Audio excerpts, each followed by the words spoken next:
One of the problems there is that people think they give great service even when they don't. I see this again and again. In the early days of gyms, we had an office in one of those rows of shops, like a very small. And originally it was a single room. We just kept on growing and taking over neighboring areas. Now, the anchor tenant was a milk bar. And I used to go to Milk Bar all the time because I lived around the corner, walking distance, and I used to buy my milk and stuff there. And this guy was always complaining about how bad business was. And he was saying, people, they go to all these big supermarkets and stuff, which were, and all these shopping centers, and your staff don't order food from us lunch. They get a lunch truck to come in. They don't look after us. The world's unfair. Everybody's also unfair. It's so difficult. Now, the problem with that was that when you go into his shop quite often, he would be actually chatting with one of his mates and he would ignore you for some time. And that's what I noticed. And I was a very good client, but I didn't get much vibe out of him. But also my staff told me when they used to go around and want a sandwich or something and they want some lettuce, they said, I can't open lettuce for you, this kind of stuff.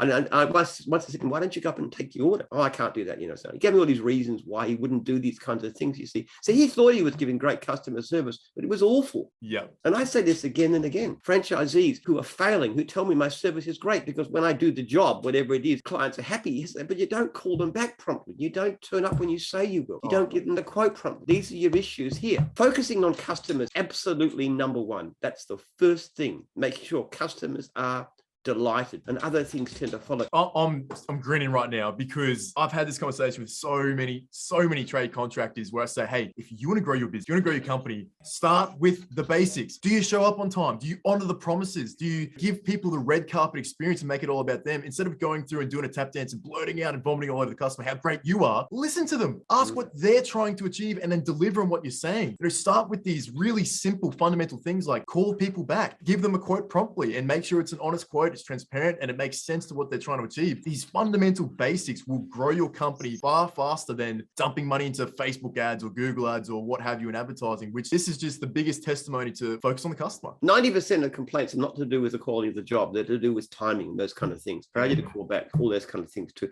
And there's procedures to follow too. You don't just phone them back, but if you can't reach them, you text them. Oh yeah. Always text a client. When you send an emailed quote, you text because emailed quotes get lost. There's various things. Even if you turn up and the client's not there, you ring them and you text them because sure as eggs, they'll say you didn't turn up, but you did. And you rang and you phoned them and they didn't answer. So you text them and then you email them and you just do whatever you can.